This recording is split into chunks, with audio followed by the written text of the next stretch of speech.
Yeah, obviously you gotta address in review. You gotta address the issues. If you go back to the Stormers game, SC is basically just over the line. Just needed to place the ball. So what more can you say to the play? You can't criticize the effort there. So I think it's more about training. In training, making sure that we stay in a moment, finish all opportunities, and just rinse and repeat. And if you could do that every single day in training, and obviously that's definitely the outcome you're going to get on the weekend.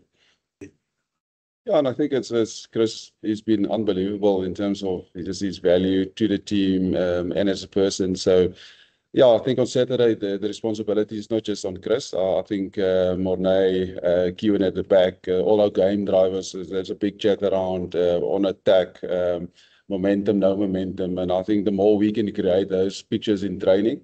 Momentum, no momentum. I think that will suit them on Saturday, and hopefully they can make better decisions. And yeah, just take us as a team, take us forward.